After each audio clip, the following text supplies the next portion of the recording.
wanted to be a cop or whether he wanted to just appear to be one. It was a question of commitment is what he was asking, because going undercover isn't the kind of job that gets you promoted. It's not the kind of job that leads a police officer to have numerous arrests so that he can show his resume and say, see here.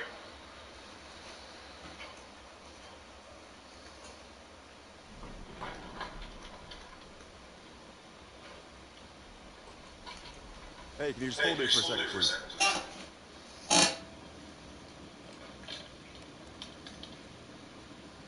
Boss, you got a visitor. Oh, yeah? Oh, yeah? That's who it is. That's who it is. Okay. Okay. Sorry about that. I didn't know who you were. I won't make that mistake again. Justin here. Hey, what's crack? So what you think about all this? Shit, we looking good, right? Look, this is our business. You feel me? You put the bread down, shit, you the owner. I'm the manager. Franklin Clinton, dog. And that over there is my old ass homie, Chop. Shit, he don't get around too much no more. Man, everybody I asked about setting this thing up, they all pointed straight at you. A genuine, real reputable. Now me, shit, I'm a hustler that made it big. Big house, nice cars, a family, and everything. Damn, man, I miss getting these fucking hands dirty. And from what I hear, you ain't got that problem. You run your own shit, and I like that. Hey, look, come walk with me. I want to show you something. Down the street, I know real good, because that's where I'm from. But now I work with rich folk who got rich folk problems and no fucking idea how to deal with it. You know, like the kid might stole a car, or they might owe money to the wrong fucking people, or they wife might be screwing the tennis coach. But guess what? My homies can help him with all that. Now this here, this is your office. I'm gonna get all these jobs for us, and they gonna show up on this computer right here. It'll be small fry at first, but one big client, man. One A-list name. And we straight. Hey, that's our hacker right there, your mom. She works up on the operation floor where all the high-tech shit at. Hey, Monty. Man, these kids, man. Knock, knock, my politically incorrect racial epithets. What that shit do? What are you doing here, Lamar? Nah, the question is, what are you doing here? Is that who you bringing in with you? Why you didn't tell me? I'm the one who called that pimp. Put him up on everything, dog. And you motherfuckers got the nerve to cut me out? Well, I got two words for y'all. Finders, motherfucking feet. That's why I'ma sue y'all ass. I'm gonna blast y'all ass out of Snapmatic. Get my phone Man, hold on, bro. You know, it's gonna look out for you. Chill out, all right? Shit, I got something here. Dog, come on. Nah, put that shit away. I'm part of San Andreas' budding cannabis scene. I remember this dude when he was broke as fuck. Could barely get a motherfucking coach seat. Now all of a sudden, eating grapes in the cockpit with the captain. Look at you. And you, I ain't even finna go in on your dog ass, cause you know what's happening, but I ain't tripping. Cause now, it's LD's turn to come up. How's that for a sound? Okay, I see. You get some good shit. You damn straight, that's that tiger. All right.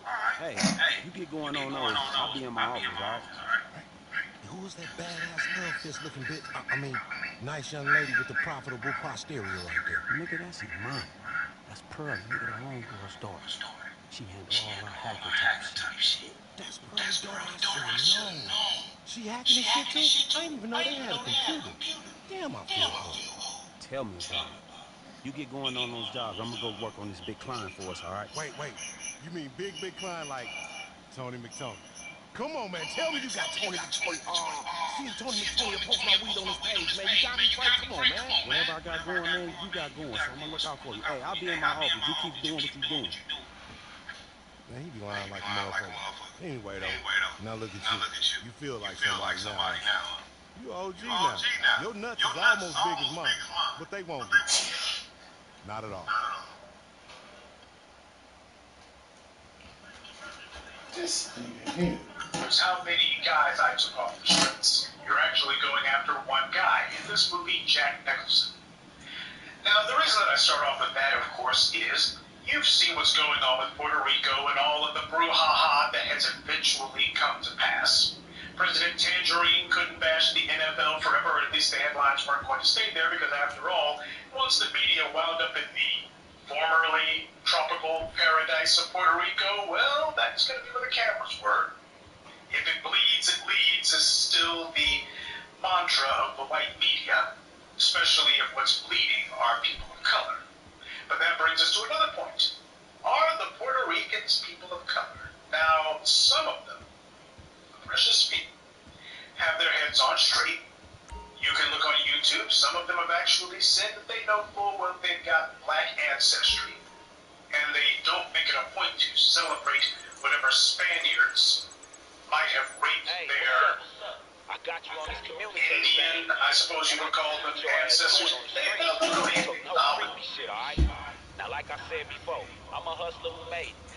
I got in with a crew of dudes with some real experience. They taught me how to operate on a serious level. No more hood shit for me, you know what I'm saying? That's why we got a setup like this.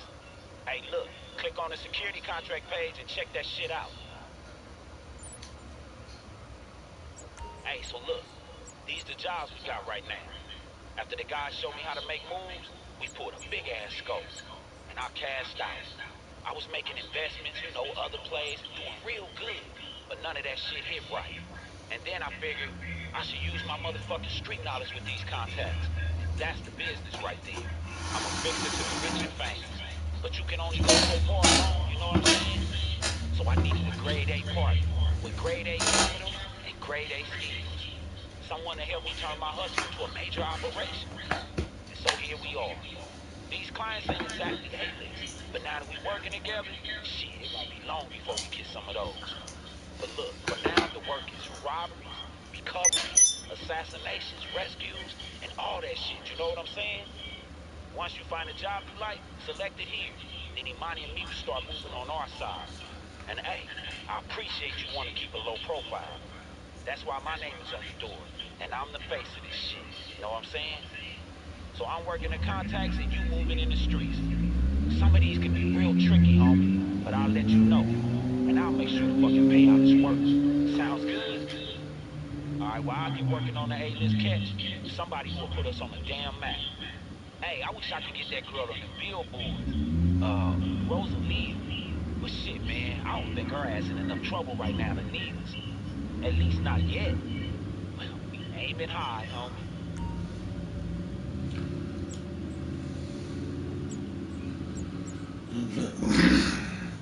The available contracts offer here challenge regular with each job having different difficulty levels and rewards.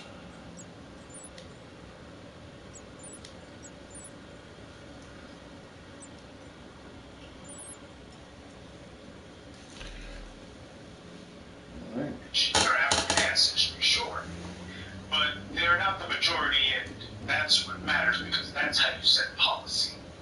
That's how you establish a group identity. It's established by the majority. And when you go to Puerto Rico, what you're going to be finding is you'll find people who begrudgingly, very begrudgingly, will say that they've got some African ancestry, but it doesn't mean anything. And they seem to believe that because they've been allowed to labor under this delusion for so many decades, that apparently there's some sort of de facto truth to it. After all, nobody's disabusing them of these delusions. They're trying to find the lightest skinned person that they can to procreate with, and so on and so forth. I suppose in their world, when they live in their... Hey, so you know the O'Neal brothers? Man, those mangy motherfuckers foaming out the mouth. Well, check this. It's your lucky day.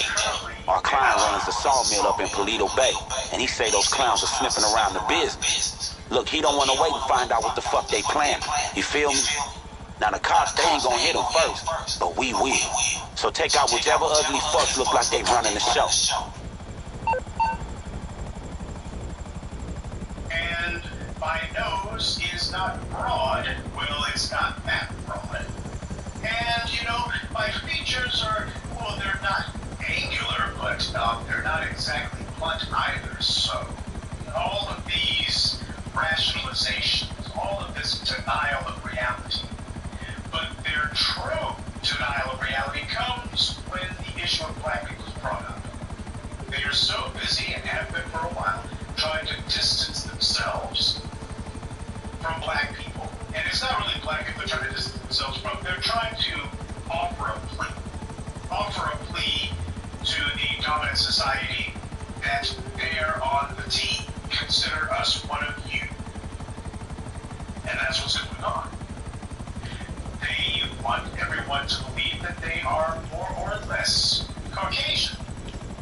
Or at least Caucasian enough for government work. Caucasian enough to be on the team. They know what the rules are. If you want to prove that you're on team white supremacy, well, you need to give your allegiance to the racial pecking order. And your allegiance to the racial pecking order is not given by how much, necessarily, by how much white behind you kiss. And attacking Asians, that's not how you prove it. You gotta prove it through black people, because black people are ultimately, in a political sense, in an economic sense, but most of all, in a genetic sense, we are the only threat, the only substantive threat to white supremacy and its grip on the world. White supremacy arranged itself around the idea that if Europeans have lighter skin, this could be a tie that bound them together. At least in a macrocosm, which is what they've established. That's what European imperialism is, a global macrocosm. At least for the sake of that, sure, it works on paper.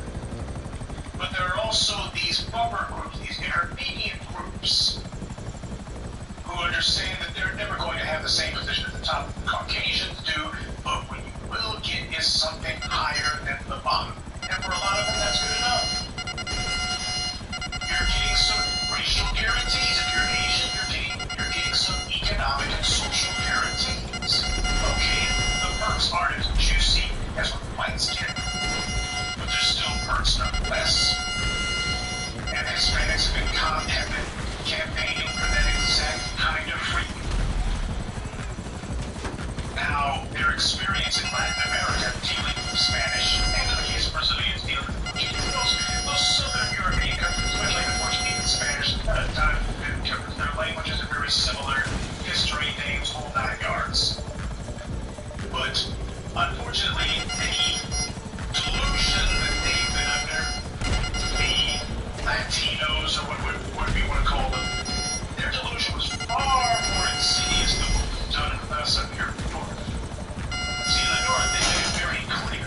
You ain't one of us, one drop rule, don't even come close. But the Spanish did, because they're Catholic, not Protestant, they showed the kind of rare cunning that the Holy Roman Empire, as I understand it here, that the Holy Roman Empire passed along, which is, you don't get people to toe the line with long haul, merely force. What you get them to do is to believe that they're on the team, but, well, you're being treated differently for reasons other than we like you, in fact, you're one of us. You just make sure you never treat them that way, but you tell them that all day long. And that's how you get a bunch of people who in reality have practically nothing in common with the Blanco ruling classes in their countries, and damn it, ain't breaking their backs trying to. And they understand the racialist pecking order requires them to attack black people, and so they have. You take a look at what's going on in Latin America, and it mirrors exactly the kind of ethno-schizophrenia that you see them exhibiting up in the United States. They're trying to curry the favor of the Blancos. This goes beyond mere material benefits. Sure, there are tangibles to be obtained, meager though they may be. There's something else going on here, and that is a quintessential, deliberate confusion. They don't know and they don't want to know. Why be white? They're so close they can taste it. And we see this throughout Latin America. We see this throughout all of the Latino groups. Some of them understand the reality, though even those who are willing to give lip service to the reality, you don't see them backing up lip service with any deeds. Just thought I'd throw that out there. Keep that in mind. All you're doing is giving lip service. Then what you basically said is not full of talk. Fine. But don't get angry when I call you. Watch out. Dude's coming up behind you. Mexico has been hit by some hurricanes. Hurricane Maria hit the island dead on. The island was devastated. Now Puerto Rico's been a political bad. Jackson, watch out. There's reality. You got one in front of you. But there's also reality Goddamn, Jackson, looking like a cop. Watch out, Jackson. Fuck you. And all of these bad debts. Yeah, one up here. I don't know where the fuck is that. When they realized that they were going to have to pay back some of it at some point, then they doubled down on it and decided. Goddamn, some dick. Jackson, watch out. Well-to-do cash with white folks. Essentially, they Some were bitch. a slice of imperial heaven, only about 1,000 miles off the southern tip of Florida. That was the idea. It didn't go Fuck that these way, assholes at? but that was the idea. They Fuck tried you. all manner of schemes. Fuck you. Fuck you. Fuck you. And it never occurred to them that you better build up your own internal economy because these good white folks are not trying to support you. When Donald Trump said that people expect everything to be done for them, he's actually evincing an attitude that is very common among the dominant Guess society. my. He knew exactly what he was doing with that dog whistle language. There you are. He knew precisely Lying what he was bastard. saying. Fuck The you. people who like that kind of talk, they got it too. Where you at? As ugly There you as are, some people may seem fucker. to be, Donald Trump knew exactly what he was talking about. Hell, do you think That's Donald it? Trump and some of his vulture capitalist pals don't have holdings in Puerto Rico? You just leave the area? That's it? No, he just said aloud what they have been saying behind closed doors for the longest time. Yeah, While you the need Puerto some Ricans were essentially fucking selling their snacks in my country, gut. which is what you have when you go into debt. When you're going into debt, Alright, you're essentially let's go this giving your way. creditors the ability to make claims. Goddamn, Jackson, looking like a popo. Watch out for that motherfucker. Where you at? I see him. He on the blip. Oh shit! I didn't mean to shoot you, Jackson. God damn it. Okay, so the Puerto Ricans want to migrate to the U.S. so what? They'll be just as broke. That doesn't change the balance of power. So they need to be honest about how they got in this mix. Bad You can idea. have all of the Twitter tweets from J-Lo and what's his name, Lynn Miranda, whatever his name is, all you want. And that's something that got me. That Lin-Manuel Miranda. Jackson, I'm adding you to my friends list. Stage played Hamilton. Yeah, you waved the American flag, bro. Yeah, it was cute that you decided to have the founding slavers of the United States played by black men. Very stylish, very stylish. Okay, one of them motherfuckers is over here, Jackson. I don't know where the fuck he's at. Founders of the United States. Oh yes, Fuck you. very, very cute. But the thing about What it the is fuck? these white How the people, cops here now? they laugh right along Ah, with you. damn, son of a Sure, bitch. they'll invite you to see your stage play. Fuck you. When it comes time for the levers of power to move at a crisis, they This nigga named Bin Laden. They call me Lottie Dottie. well, white folks love their, Hurry up, Jackson. We gotta get the fuck up out of they here. love their diversions. Hurry up. They don't love you. And that's what I can't get in the car. finding out. They're confused. They can't understand it. Jackson, get in the car. Did President Tangerine get immediate help to Texas? He got immediate help to Florida. First of all, those states voted for him. Fucking Second of all, dad. there's lots of white folk there who need to be helped. Of course, President Tangerine's Alright, going let's to get the fuck up out of military here. in there. He didn't get anything to Puerto Rico, and why would you want to do that? Puerto Ricans can't vote. And on top of that, No, that's matter right. what the Puerto Ricans may convince themselves of, they are not white, and they're not going to be. If you've ever lived in Texas, or lived in California, or you lived in certain portions of the Atlanta metro area, Chicago, New York, you name it, when you're dealing with the Hispanics, for some damn reason, they seem to have this idea that they are de facto whites. And that's what they may have been allowed to believe down in Latin America. And the white folks up here, they give them one or two pats on the head that black folks certainly would never be eligible for, but that doesn't change anything. They're letting you fool yourself. And I'm not going to say that what happened in the Caribbean is a good thing. It's not a good thing. I'm not going to say that it makes me glad. And there's nothing that makes me glad about Puerto Rico getting wiped out. It doesn't put one penny in my pocket. It does not expand my power one bit. I have nothing to gain from Puerto Rico being wiped out by a hurricane, so I take no glee in it. It doesn't help me. And even if it did, what the hell is that to get help from? I've always told you that white supremacy is a lie. But what goes unsaid is that this lie applies to the white supremacists as well as those those who refuse to be honest about what it is that they are signing on to. If you don't want to be honest about how white supremacy has mangled and corrupted the world, then you are part of the lie pulled over the world's eyes. White supremacy will gladly allow you to tell yourself whatever lie you want to believe, so long as they're in power. You get to be a little child telling yourself that you're white. Well, your delusions don't change their position, and it's their position that counts. They're holding levers of power. You can call yourself white. You can call yourself the man on the moon. And don't make it so. Today on my Twitter feed, I posted a screenshot of an interview that the premier, more or less premier, Hispanic representative in the United States Congress representative. Hey, partner, what's up? Listen, I got some news for you. Shit, great news. I don't want to say too much over the phone, but remember that big client I was fishing for? The kind of A-lister that'll give us that junk? Well, check this out. We got a meeting over at the golf club. Yeah, that's right. It's all set. Hey, they playing that boring-ass game all day. So just head over there when you ain't handling shit for the office, all right? Oh, yeah, and someone in the clubhouse, they gonna help you get dress code compliant. Hey, I'll see you soon, all right? And a lot of black folk have fallen for his tap dance routine, his cock and bull story. A lot of black folks go along with him because he says one or two things. No, let me rephrase that. Yeah. Whenever black people are speaking against white supremacy, Representative Gutierrez will jump in there and give an amen or so. But I'm sure I'm not the only one to notice that whenever Gutierrez steps in front of the cameras, he does a straight Latino line. He has not supported black people in any shape, form, or fashion. He is the ultimate in political opportunist when it comes to that. If black people are speaking against something, he tries to jump on that bandwagon and find out if there's any political momentum that can be had for Latinos. Is there any way that he can use the moment to magnify the position of Latinos in any particular political social discourse? That's what Representative Gutierrez always does.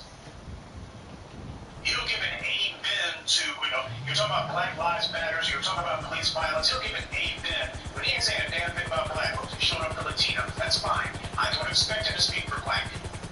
And he should not expect me to speak for him.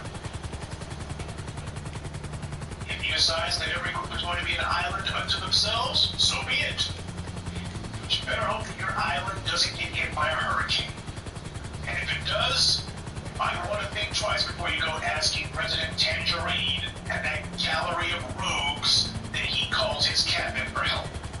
It should have been obvious that President Tangerine was not going to be giving it the old college try. He wasn't putting his back into it. He damn sure wasn't going to have a fire under his flabby, hairy, hair-plugged, big toupee behind when it came to helping Puerto Rico. Why would he want to do that?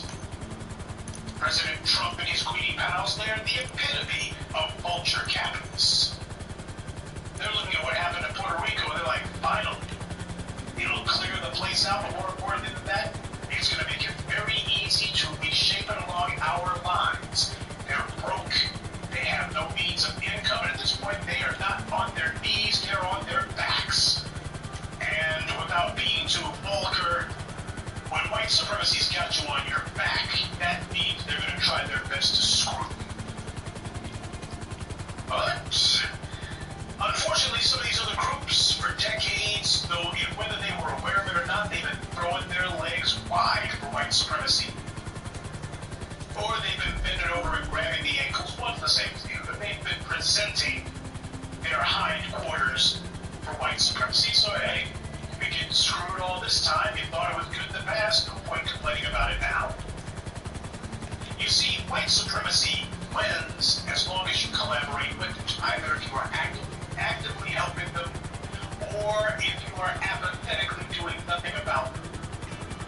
White supremacy is a disease. It is a cancer. And cancer doesn't go away on its own. It has to be made to go away. It has to be fought tooth and nail. You would never try to figure out a way to collaborate with cancer or to encourage its growth or to support it, because you know that cancer has one mission and one mission only, and that is to pervade and dominate. White supremacy is a disease far more virulent, far more horrifying than cancer. I can imagine no paler deed than to support a global malady. But unfortunately, there's some people who've been doing that. So what's been going on in Puerto Rico has been a reality check. President Tangerine is showing in no uncertain terms. I mean, even W didn't go this far.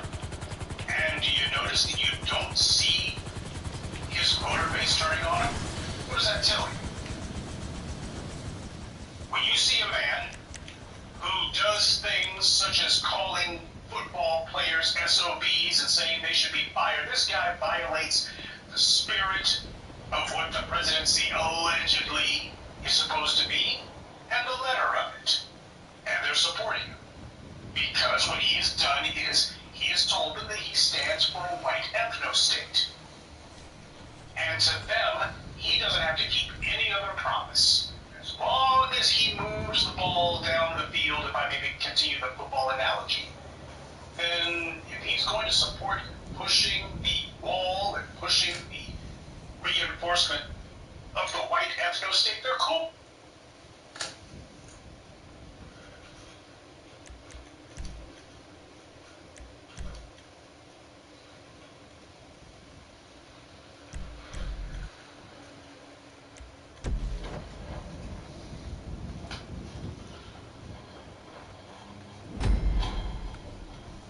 Hey, you made it. Nice thing.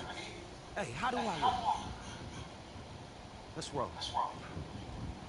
Hey, you know in Vinewood, this is where all the deals get done. But if you really want in on it, you gotta play the game. All right, look, follow my lead, because these dudes straight moguls. You see that skinny one right there? That's DJ Pooh. That's our plug, homie.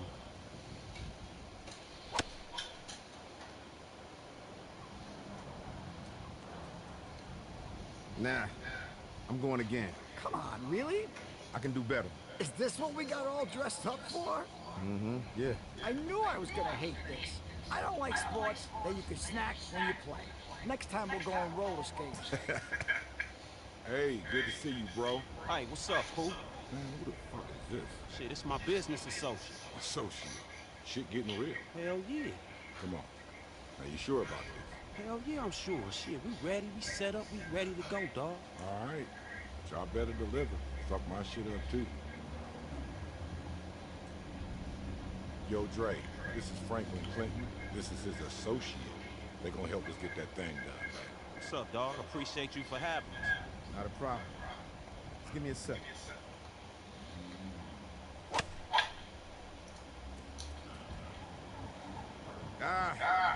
You know what? I'll take a mulligan. That was a perfect shot. You could sneeze and blow that. Nah. Hold up. I got this. This is a stupid fucking game. Things I do for a hit record. So wait. You're the one that's gonna find the phone, right? Excuse me, Mr. Young, is it? Look, we're gonna play through, okay? Give you plenty of time to finish up whatever this is. You're gonna what? Come on, we'll just be a second, right, Dre? Play through. We're gonna play through. Listen, you ain't playing through shit, motherfucker. Oh, very nice. That's very nice. Place is great. Crap, what did you just say? You heard what I said. How are we supposed to play around with this bullshit? This used to be a club for pros. Hey, man, back the fuck up and shut your bitch ass up. No, screw this. I still have friends on the board. My wife's having an affair with the owner. Every single one of you is going to be blackballed before you reach the 9th tee. Is that right? Yeah, that's right. Come on, Eugene. Me and you going to make some calls and see what's what. What the fuck was that about? Man, fuck if I know. With everything that's going on in my life right now, this is the last fucking thing I need. She's having an affair with the owner? I gotta call this guy. Nah. Fuck that. Fuck this. If these two guys have what it takes to find my property, then they can definitely take care of this shit. We got you, homie. Good. Because I'm done with swinging these fucking clubs, man. What are you doing? Listen, take care of these fucking assholes before they make trouble for me. And if you do, you can handle my business. My phone wasn't lost, man. It was stolen. And there's material on that fucking phone that I really care about. Unreleased material. You know what I'm saying? And if you know anything about me, you know that I don't put anything out before it's ready. And I'm dead ass serious about that. We got you, homie. Come on, guys, let's get the fuck out of here. I'm getting agitated. You were kind of pissed off before they said anything. You really need to try something for your mood. I am. It's called golf. Well, golf ain't working. Next time, we're gonna go skate at the rink. Hey, you two bitches can't wait for the legend to shoot his shot? Oh, where you going? I thought you liked to talk. Come on, man.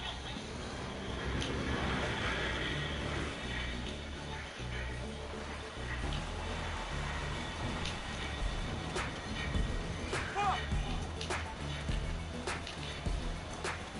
Hey, get after him, man. Let's go. Just couldn't keep your fucking mouth shut, huh?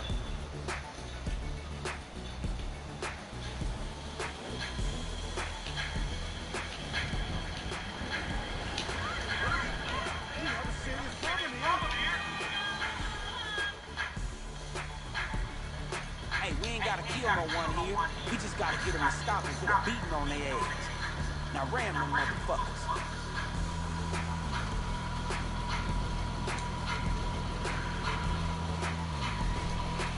Here, keep it up. All right? Go, you can't save yourself.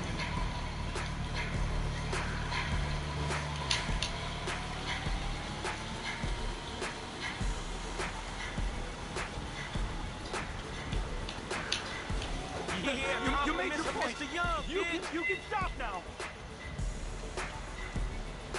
Is this motherfucker going through the movie studio?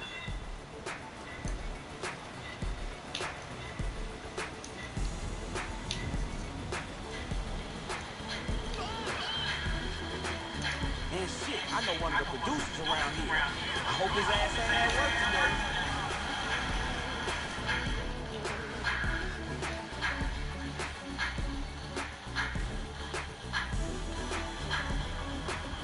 Hell yeah! Hey, come on, business partner. Let's show these fools we home.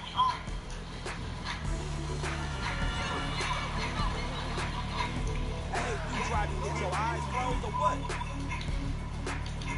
Don't fucking chill.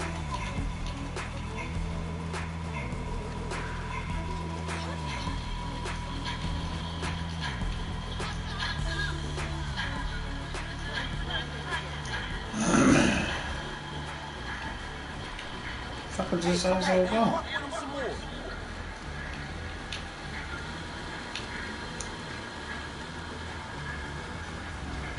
Oh yeah, you fucked up today. Get away from me!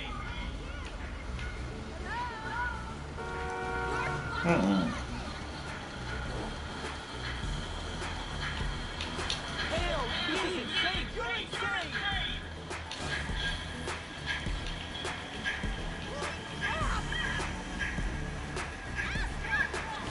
Just couldn't keep your fucking mouth shut, huh?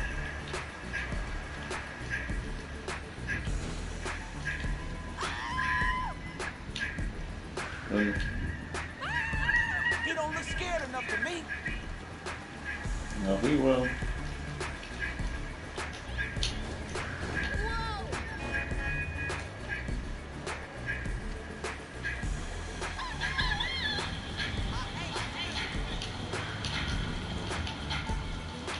What the? Man, what you waiting for?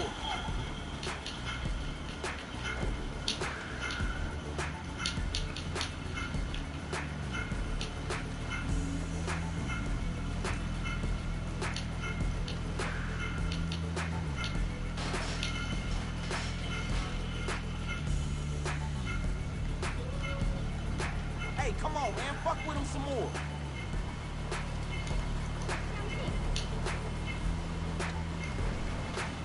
That way.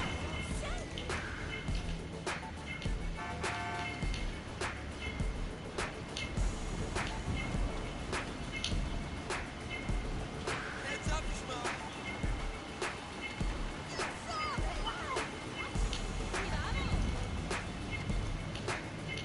Hey, let's do it for the doctor. Come on.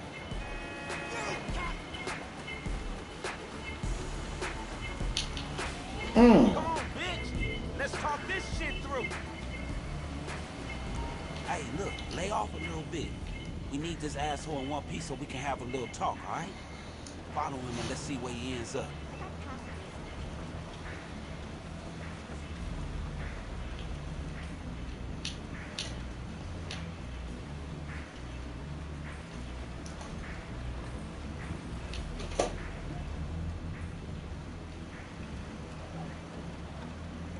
Hey, now this the day they gonna be talking about when F. Clinton and partner is listed on the Ball Sack 500. No way!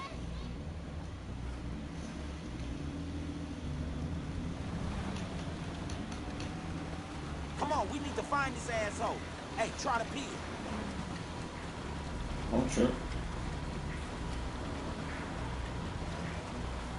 Hey, you and me landed clients the hard way. And I told you this where the deals get done. I didn't think it'd be like this, though.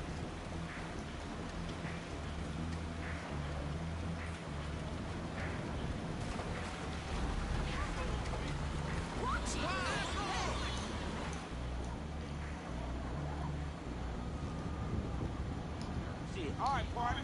Hey, get your swing warmed up. Now let's play. Hey, come on, let's fuck his ass up a little bit. Hey, come on, calm down. Hey, come on, let's explain some shit to this little bitch. Now, let's just be reasonable. What's your price? Nah, motherfucker, there's only one language your ass don't understand. Take it easy. I apologize. You hear that? I apologize. Man, come on, let's beat this motherfucker ass. Boom! Compliments of Dre, motherfucker. Fights under new management, you understand me? Okay, yeah. No, Mr. Young. I'm sorry. It won't happen again.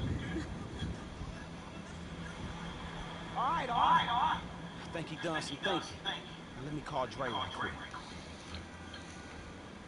Hey, Dre, we took care of that thing. Nah, you won't be hearing from him no more. But what about that other thing? All right, cool. Look, send it over, we'll get right on it. My man.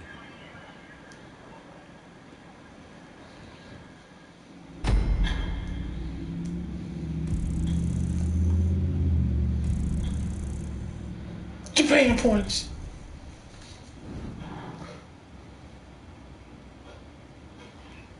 Over that. And he made it very clear there is color-coded disaster relief in the United States. He's doing it in no uncertain terms. They like that. He's pushing this agenda, pushing it hard. You see, a lot of black folks were very concerned when I and others had said that I wanted Donald Trump to win. I knew that once he won, there would be a whole lot of things that would be different. See, if Hillary Clinton had won, the football protest would mean as little as it meant under Barack Obama.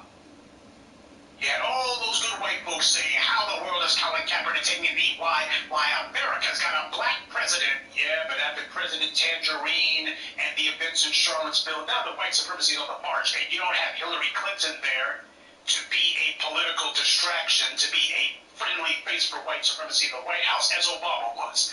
Now that you got a guy who's an unvarnished racist, and you got his pals in the streets causing havoc, notice how nobody tries to duck, dodge, and deflect and say, but a black president. See, that wouldn't have been the case if Hillary Clinton was president. You'd have Hillary Clinton saying, this is not who America is. Now, never mind the fact that Hillary Clinton and her degenerate hillbilly Clinton husband were the ones who established what we think of as the modern prison-industrial complex. Never mind the fact that they were the ones responsible for ignoring Sudan and Haiti in the 1990s. Hillary Clinton's going to tell everybody how different things are. And people are fine because, after all, there's a female in the White House. Her past is not important. See, Donald Trump, for those who are serious about changes and understand that the problems have to be faced head-on and are not looking for some, who are not in a delusion that there's going to be some pleasant way to get around the heavy lifting and hard work of fighting white supremacy head-on, because that's what you're afraid of. You're hoping that if you just vote the right way, that some politician is going to go ahead and tell the FBI, do something about these white supremacists. They're not going to, because white supremacy is in charge. That's the system that you live under. You are not going to go to the current roster of renegades and degenerates and try to find some decent person among them. If you're in the Democratic Party or the Republican parties, you are there because you made it clear that you're a political whore who will gladly prostitute yourself to the powers that be. So stop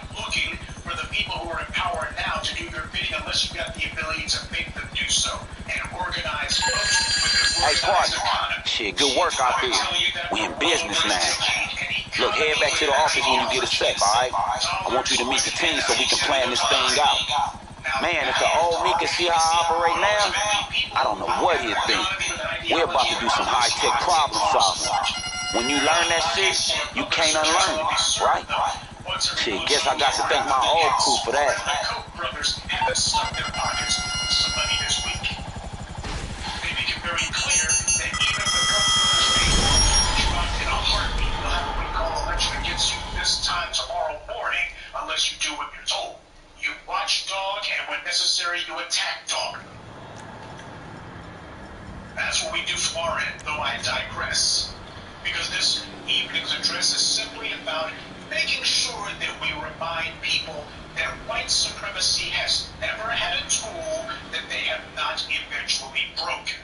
Now, you can pretend that because your great-great-great-great-great-great-grandpappy, or let me rephrase that, because your great-great-great-great-great-great-grandpappy on your great-great-great-great-grandmommy's side might have been some dusty Spaniard, then apparently why that makes you not even a white person. Oh, effectively, that makes you a white person. See, white supremacy knows a fool when they see one, and they know a tool when they see one, and in the end, they always break their tools. They do not believe in sharing power. Richard Spencer gave his list of values. He gave his list of virtues that he cherished. Mutual gain wasn't on the list. Now, when this white man tells you that power and dominance are the only things that he values, what the hell do you look like going, I'm pretty sure this man believes in sharing.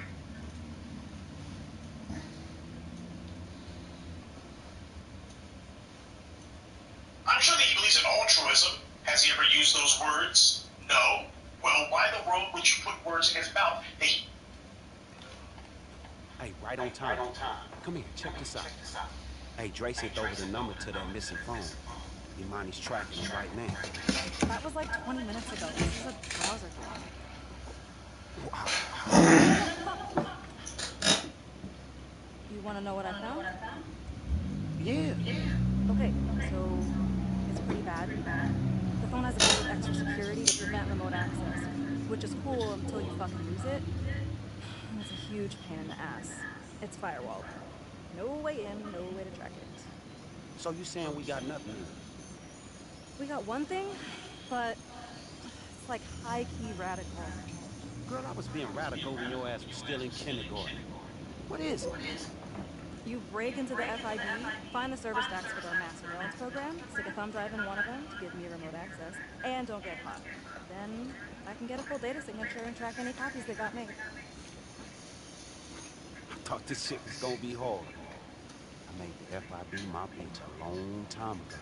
We got this, right? I just want to know, why is it that every time I turn my back, y'all in here doing some slicing and detonating and backroom dealings without me? What you doing here? Same thing you doing, homie. Business. I need that sample I Business. gave you, dog. This is a supply and demand situation going on. LD Organics is going viral, baby. I'm supplying the green community. The whole revolution, man. And every ounce counts. So I need you to kick that up. Man, whatever, dog. It's downstairs on my desk in my office, all right? No dealio. I went down there already. You just gonna go through my fucking desk? My bad, Mr. Mogul. I didn't know us lowly employees weren't allowed in your office. I wouldn't have drank your coffee. Wait, hold on. Wait a fucking sec. You ain't my motherfucking staff. Hey, what's wrong with your dog? Oh, he just... Chop. Come here, boy. He old, man. Come here. C-Dog. Come here, boy. You all over the place, man. What's happening? God damn, what's... Like, look at this. This nigga was in your edibles.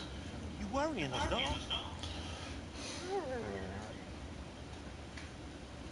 That dog high as fuck. I can tell. It's all in the eyes, man.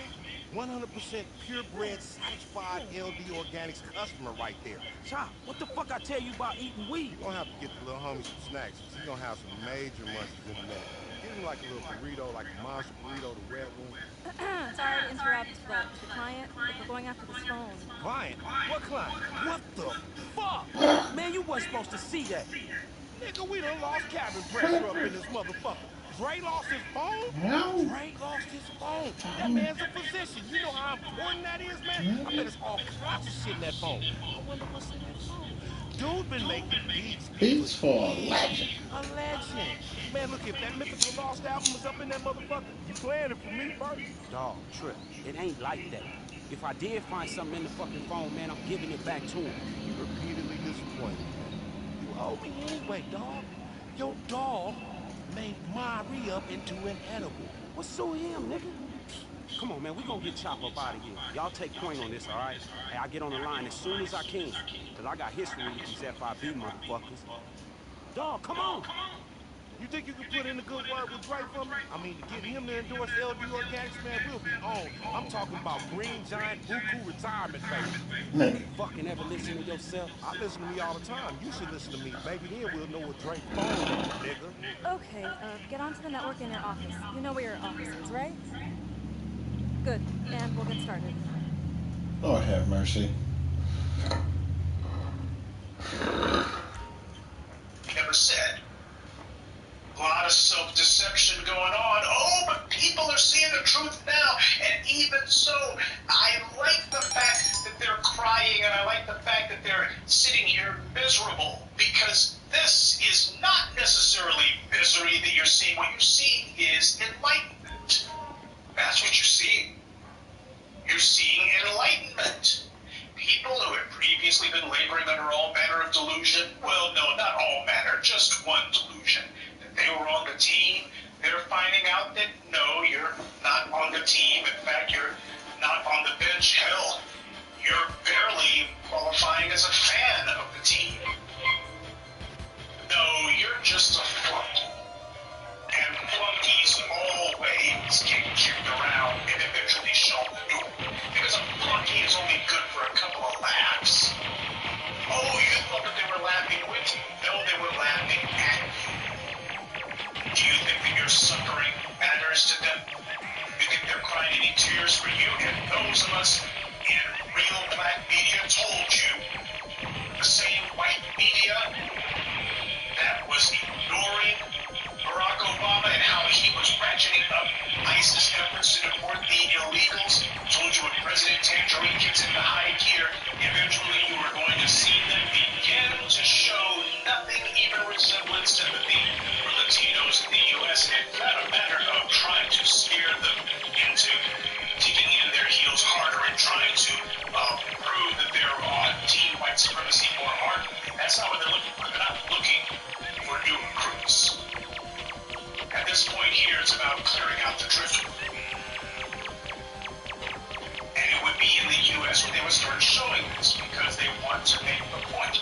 This is a display of indifference for non-whites and is meant to, as Dr. John Henry Clark beautifully put it, it is meant to prepare the minds of the white majority for what actions they intend to take next.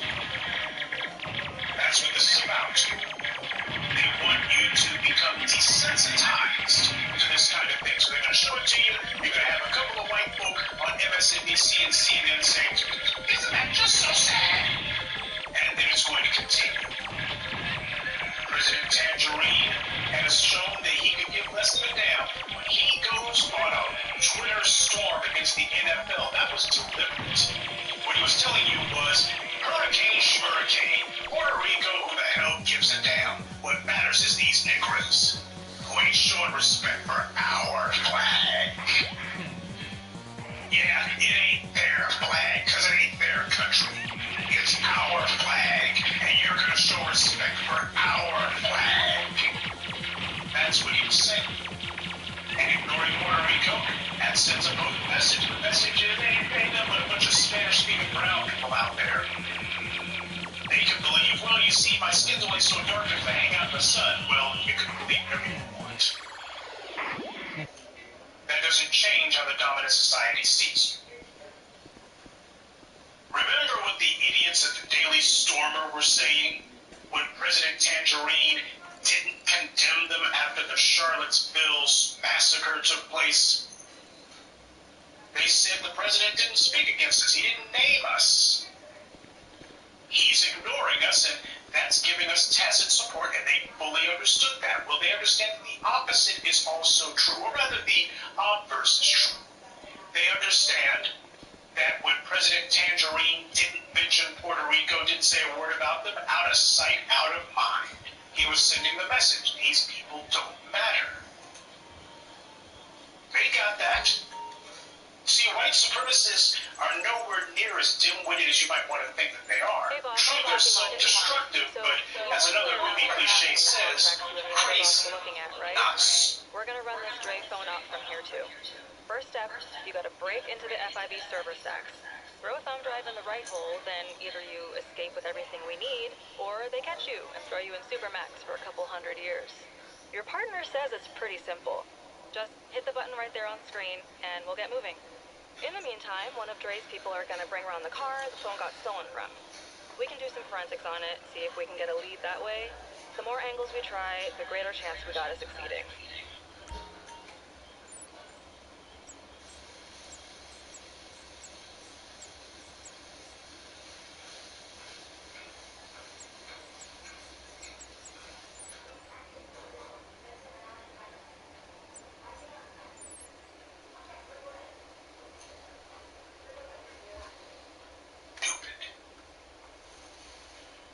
Understand that President Tangerine's silence on Puerto Rico spoke volumes. What it was saying was, you were going to be seeing images of these brown people. Hey, it's me. Your headset working okay? I ain't gotta tell you this, but you need both hands for this kind of work, you know. Not many big-time real estate investors come through with the money for lease and handle this kind of action, too. Shit, you the perfect partner. They make enough noise for it. They make enough... if they make enough of a furor, you know, there'll be a couple extra trucks to shoot. But that's about it. So what we doing again? And rebuild Puerto Rico? Man, nothing to make a player feel Only for a few well-strapped developers, but it's going to treat Puerto Rico as the third world. Everything you need to get inside. They come in and say, we now own all the resources. The resources you got, they belong to us now.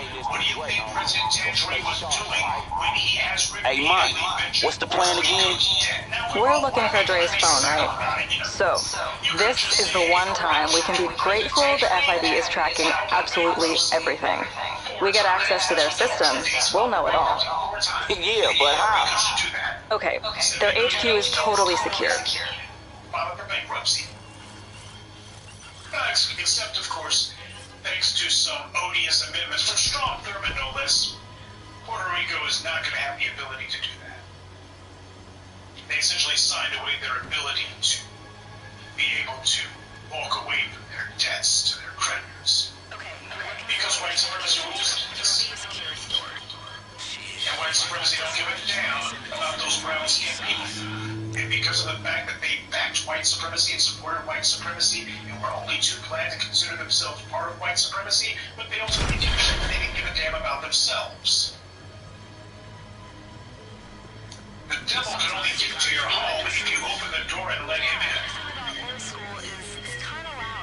Which is exactly what they did. Now, I don't think for a minute, by the way, this is going to be a wake-up call for the Latino community. And the reason why is nothing else but a wake-up call for them. See, that's what happens when you decide to dance with the devil. They have become so entrenched in the idea that they are de facto white folks. Except when white folks have their foots up their behinds, then all of a sudden, you know, we're people of color for a minute. But they have become so addicted to that idea that they essentially are white themselves that they're not going to let it go. As far as they're concerned, hey, we've been getting some goodies more or less all this time. You can't cut us off now. After all we've done for you, my identity is that I'm a Spaniard. That's how you get somebody like Lynn Miranda running around trying to pretend to be Alexander Hamilton. You look at Lynn Miranda, this guy don't look nothing like no white man. But, you know, it'd be one thing if he's just trying to find a way to get some money out of white folks, waiting for Bragg to get his money terrorists say don't get your money, get your money. What I'm also going to say is, I wonder if perhaps there's something more going on here. Just saying. And by the way, while we're on the subject of disaster relief in the Caribbean, for black folks, listen, what's going on in Puerto Rico, and I know that there are Afro-Puerto Ricans, and we don't want to forget about the ones who may have their heads on straight. Again, even if all they give is lip service, I'm not necessarily of the disposition that we throw the baby out with the bathwater. You're never going to have a 100% group of people, especially under white supremacy. You're not going to have a 100% group of people who got their heads on straight. Just look at African Americans in the U.S. Just look at us. The majority of us are, to put it nicely, a lost cause. If I were an outsider looking in, I would see a highly confused, highly dysfunctional group of people with only a small, tiny cadre who effectively give lip service to black empowerment. But when I look at the tangibles that ought to accompany those claims, well, I have slim pickings to point to. So there is some benefit of the doubt that I'd look to give to a sliver of the Puerto Ricans who have in fact been willing to admit to it. If they understand that they're under white supremacy, and that no, they are not. I get that. But I also understand that if we're going to worry about the survivors of this year's catastrophic hurricane season, then you probably would be better served giving your attention to the survivors in the U.S. Virgin Islands. See, people are talking about Puerto Rico now. Sure, it showed up late, which is what the white media wanted. They weren't focusing on the NFL because it was a shiny object necessarily. They were focusing on the NFL mostly because these white media corporations are owned by even bigger white corporations who have dealings, financial dealings all over the world. Real estate is a large part of what supports the U.S. media. And being able to take over Puerto Rico wholesale, this is disaster capitalism. What they always do, they give you tons of debt, they give you tons of money that results in tons of debt that you can't pay, and we tell them that you're broke.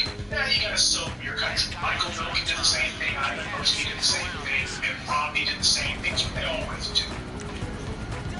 So I'm not looking at Puerto Rico necessarily. They're getting their attention. Yeah, the help's coming in slow, but it is coming. Everybody's talking about Puerto Rico. You know, I say the damn thing about the U.S. Virgin Islands. And by the way, the Virgin Islands are in far more trouble than Puerto Rico. But why would the white media say anything about the U.S. Virgin Islands after all? The citizens there are by and large black. So this week's shaming of President Tangerine into sending more aid to Puerto Rico, even that still maintains the racialist pecking order. Black people are the last in line. They're the first to need resources and the last one to get anything, if we get anything at all, and usually we don't. So as far as I'm concerned, any legitimate conversation about the Caribbean islands, the disasters taking place there, it is not legitimate unless you're talking about the Virgin Islands. And they're not. So for black folks, there is a conversation to be had. It just ain't about Puerto Rico. Besides, what's happening in Puerto Rico is not a disaster. It is re-education. Though I do expect the folk there are going to get straight F's. They're not interested in learning the lesson. What they're interested in is getting back the illusion that they're on the team. That's what this is really about. That's what you see Representative Gutierrez and the others bawling their eyes out about. Come on, I'm looking at the folk who are running Puerto Rico, and all I see is a bunch of bleached blondes and a bunch of people whose parents are usually of some non-Hispanic extraction. That's what I'm seeing for the leadership, if it can be called that. And everybody else, well, I guess they're just playing along. Well, playtime is over. It's been over for a damn long time. White supremacy is giving everybody a reality check. And the reality check isn't necessarily coming in the form of a fact sheet where they say, well, here's what you believe, but here's the reality. No. White supremacy is sending the message in far harsher terms. They are showing you the real world by running you into tons of debt that leaves you with no resources.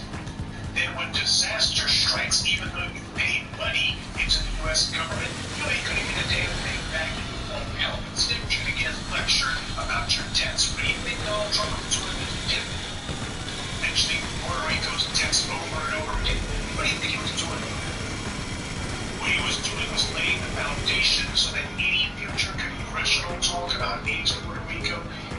going to also have in there talk about debt.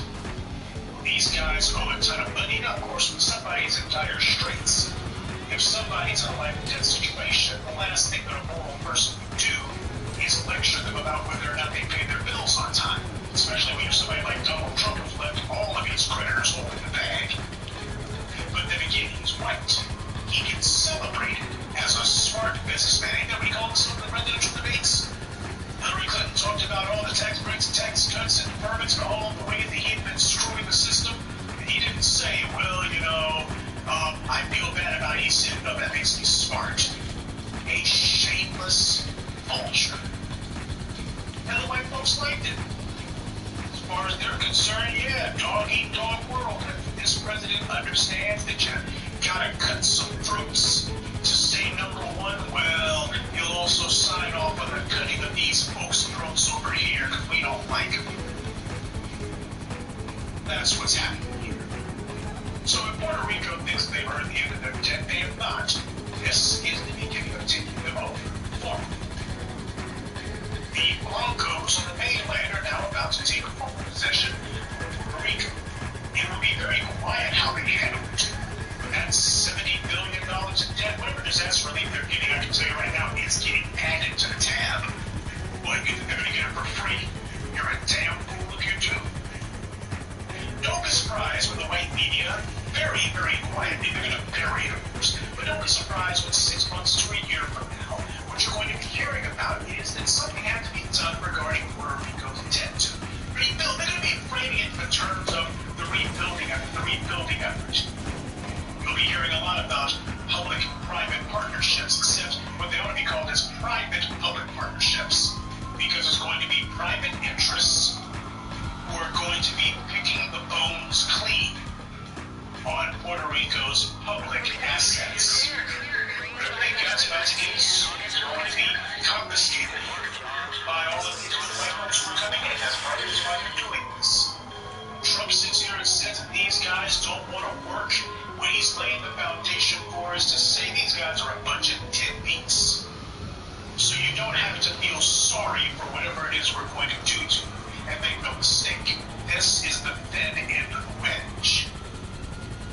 So for all the Latinos out there who are hoping that their tears and their histrionics are going to get some sympathy from the white folks, all that's going to happen is you're going to make it easier for them to set up so that their real estate buddies in the U.S. are going to be able to carve Puerto Rico up like the mob bosses did in The Godfather Part 2. They're already deciding how Puerto Rico's going to be chopped up. Now that their government is going to effectively be dissolved, look at what happened in Detroit. Expect to see something of that nature happening to Puerto Rico. Puerto Rico is not a state. It's essentially a U.S. protectorate, more or less. Though these days it seems to be less. So don't be surprised if some sort of Michigan-style emergency manager scam. All right.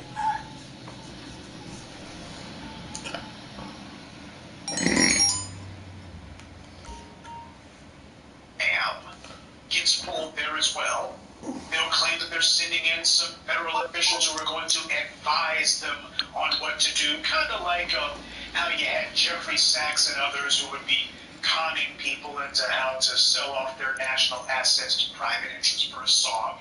This is what constitutes development. And Puerto Rico will be left with nothing. But then again, when you sign on to white supremacy, that's what you're left with. You can, if you're Latino and you're hearing this, you may think that my words are mean, but I'll tell you right now, my words are no meaner than the actions of Latinos have been toward black people for coming on 100 years now. You see yourselves as being white, and your white buddies are really letting you know that you con yourselves. You thought that they were your friends, and they're letting you know that they're not, and that they never were.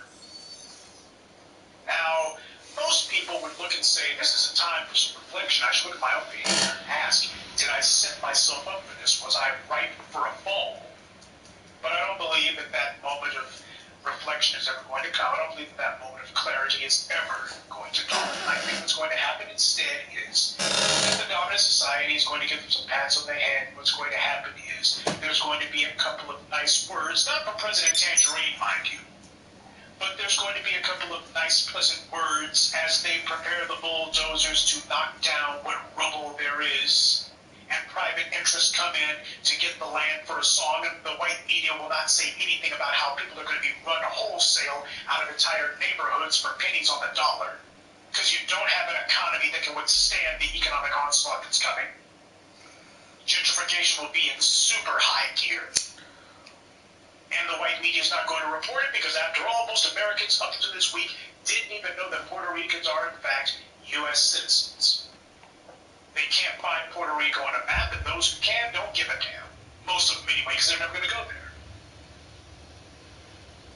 Yeah, all kinds of people, ever since President Tangerine came along, all kinds of people are finding out that whatever sappy delusions that they had taken refuge in was all a lie. So the crocodile tears, you can save them. Whether you like it or not, black people were right. What happened to Puerto Rico didn't have to happen, but it was chosen to happen, the same way that what happened in Mexico didn't have to happen. But when you decide that you're going to dance with the devil don't change. That's what's going on here. So, as the Puerto Ricans get ready to leave, or as they get ready to be permanent vassals, or whatever white interests are going to seize control of their island, and as the white media ignores it, those of you who actually probably have family or friends in Puerto Rico, or you're probably interested in that kind of thing, take my word for it, you have not heard the end of what's happened to Puerto Rico. They're going to be, this is the beginning of them getting taken over, but you're going to have to look extra hard to find out what happens to them next. As the vultures swoop in and begin to pick the bones clean, you're going to have to pay attention to it, because the white media is going to bury it. And they're going to mischaracterize it as labor as being something other than what it is, which is wholesale colonization. They're not going to forget about colonization, it's just a takeover. The new landlords are moving in, and the old tenants have to go. It didn't have to be this way, but this is what happens when you try to live a lie. If you decide that you're going to spit on black people, who are the only ones who see things the way that they really are, because we don't have a choice. Our survival depends on us being rooted in the real world. If you decide that you're going to try to make yourself feel better at black people's expense, that's fine. You go right ahead, you sign on to Team White Supremacy. You go right ahead, you trash black people, and you repeat all the lies that white supremacy has told you to say. After all, you're currying their favor, you're getting in good with them, you're showing them that you're on the team. They just slit your throat. And now you want sympathy? Why? Because these folk who you thought were your friends have acted in a way that clearly is without honor. But then again, why should they? There is no honor among thieves. And whether you want to hear it or not, that's who you threw your lot in with.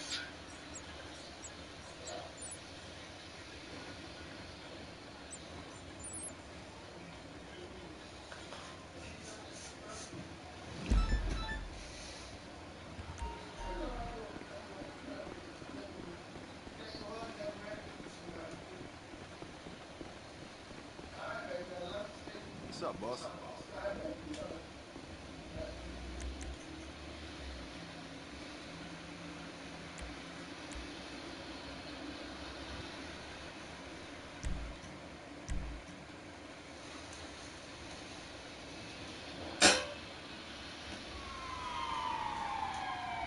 Many years ago, I posted a groundbreaking video called All Detroiters Now. What you drinking now? It was about the fall of Detroit, and I was saying years before it happened that economics would be the means that white supremacists were going to use in order to elbow their way back into detail. Well, Motown didn't listen to the advice. So from what I hear, the Ellis car meet is a cool ass spot, but you gotta be careful walking in there looking like a bust. flash your keys like some rich fuck just trying to show off his last bonus, then you're gonna get the wrong kind of attention. Shit, how do I know? Cause that rich fuck is already declining. Got his brand new supercar jacked just 2 minutes after he got it. Look, Imani's tracking is to some garage. Dangerous. Belongs to the bomb. So I wouldn't go down there packing light, you feel me? Just pick up the car and bring it back to the client. Has a lot of people right over their heads, and that was when I talked about how, in order to forward black empowerment, of a necessity, you will have to use right vocabulary. You have to use right words. My phrase, patented by Professor Drew himself, words are the currency of thought. And they are. Words give actual form and meaning to otherwise nebulous thoughts in your own head. It's a way to take the intangible and make it tangible. Take the Hello, this is Morse Mutual Insurance. Well, I'll do my best. Use the right words, otherwise you don't get any. The Civil Rights Movement kept talking about jobs, and that's all they got. Job, garbage man, or social worker. What they needed were businesses, but that's not the word used. And that's the reason why, starting with Real Black Media, we began to use words centered around that. We don't talk about jobs. We talk about businesses, having a piece of rock. At the time the Real Black Media emerged, you had a whole lot of black folks who basically had already resigned themselves to white supremacy being in charge, henceforth and forevermore. They had resigned themselves to their fates. They were, and you can tell because these people were still trying to look for some sort of substitute for religion. Black people had decided to hide like cowards inside of religion. They didn't want to admit to it. They wanted to hide their cowardice behind all sorts of pious-sounding rhetoric. Well, Jesus said, turn the other cheek. Well, he also said to get a sword, and you ain't got one, get one. He also said that he had come to bring the flame, fire, and how he wished to rekindle already. You know, black folks didn't forget about that, because when you're trying to be a coward, live with yourself, well, you gotta say that you're a people, some sort of higher ground. Okay. Well, as black people, we decided that we were going to hide behind nouveau Christianity, which for a lot of black folks had to do with a whole lot of new wave of jumbo, and that's what a lot of black folks were into. Or other black people were trying to figure out how they could debate their way to conquering white supremacy, anything that actually challenged white supremacy directly. And a lot of black folks were fine. They just decided, well, I can't deny being a coward, so I'm going to just try to say that I'm cowards is some sort of plain truth and say, well, white supremacy ain't gonna be defeated, we ain't got enough numbers, ain't nothing we can do, ain't nothing we can do. Yeah, there seems to be no excuse that black people won't resort to when it comes to not fighting white supremacy. Now, we'll fight each other all day long. There seem to be no limits on that. We don't see the utility of fighting each other, but we do see the utility of fighting our own oppression. See how that works?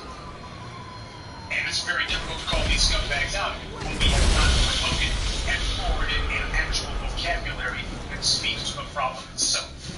Well, in recent years, Real Black Media's been doing that. We've put white supremacy back on the map and put the bastards on the defense, because we made it very clear anyone who tries to speak forward or defend the police murders of black people who are in fact white supremacists. The police are white supremacists. We call them what they are. We made it clear that the killing of black people was not merely a bunch of unrelated incidents. This was in fact white supremacy on the march. We put a name on it, the right name on it, so that everybody understood what was going on. This wasn't a matter of training. It wasn't a matter of policy. And as Jeffrey Tubin, a serial racist himself, tried to say that, well, it's just public perception. Yeah, but now the public perception is some of these counterfeits. That's the thing, right? Yeah. That's the football game, right? But then again, the police are part of the government, as is the media. So called. Yeah, that's the football game. So you got branches of the government. No surprise. And speaking of police, you've had recently the whole Yale incident. You had a black female student who was sleeping in the common room or whatever it's called. And this white female decides she's going to call the police on her. Even though there's all sorts of electronic security that makes sure you can't even get to the buildings without being a student. She decided to call the police, and then it turns out there was a reason for that. She had done it before. Talk about your repeat offenders.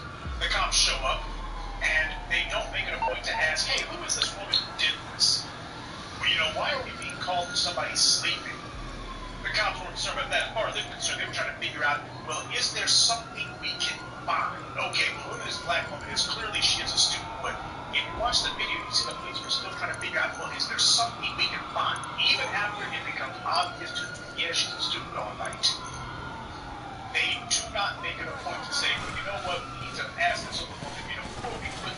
this false reporting charge on you, you better show us your school ID. You better have a damn good explanation. California, turned on.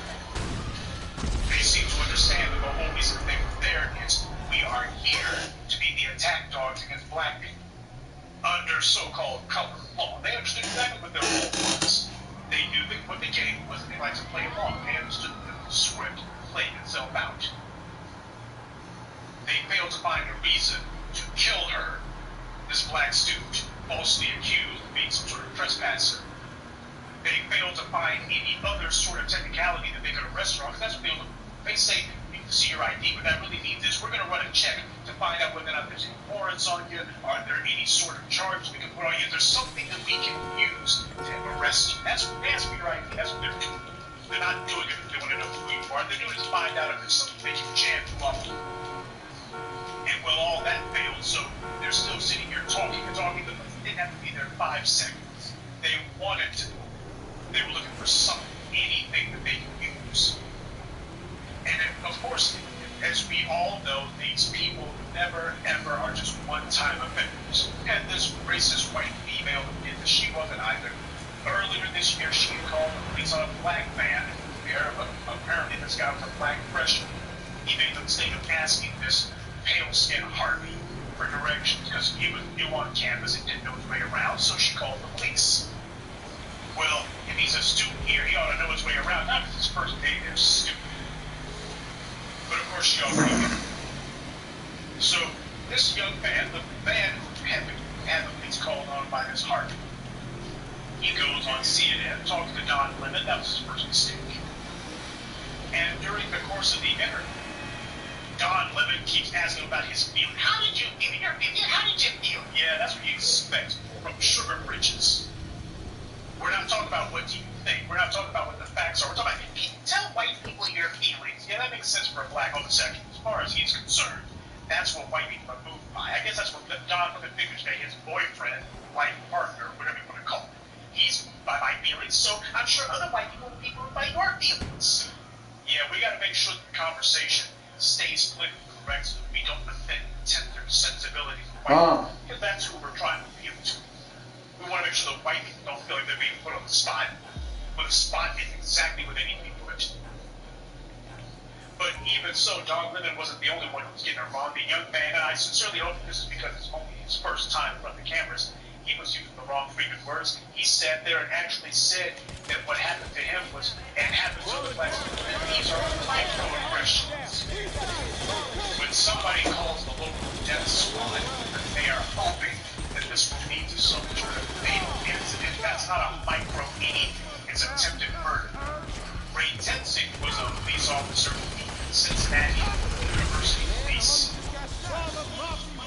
And he murdered a man and got away with it because the white authorities decided that they were going to rig everything in his favor.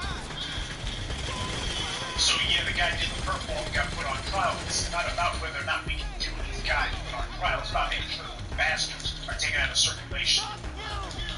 So that's just one example of many of a university thug with a badge who murdered someone. And the Yale police, I'm sure that they've had their fair share to a violent incident that they carried out.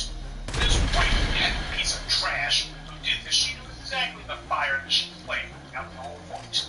She wanted to make certain, she was trying to figure out how to make something happen. But some sort of incident needs to go down. So let's call the police and hopefully one of the cops will understand that, hey, you got an opening. You got an opening now. You claim that we were called, this black person became belligerent, or they made a furtive gesture, or they made an overt move, and I had to turn them down. Isn't that what Vinny Shelby did? Terrence Crutcher died with his hands up, but of course you won't see anyone on the white right saying that. You won't see anyone on the white left saying it either. Yeah, this happened. It's not just Don Lemon, the only person in the media who's covering for the white supremacist thug badges.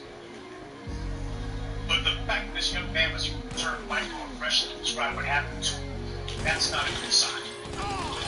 Maybe whoever this young man is, instead of him spending so much time listening to Drake or listening to Wiz Khalifa or whoever the hot young artist is that a lot of these black kids listen to, maybe he needs to be listening to real black media. Maybe some of you guys out there need to hip to the game that's going on here. A lot of you young folks,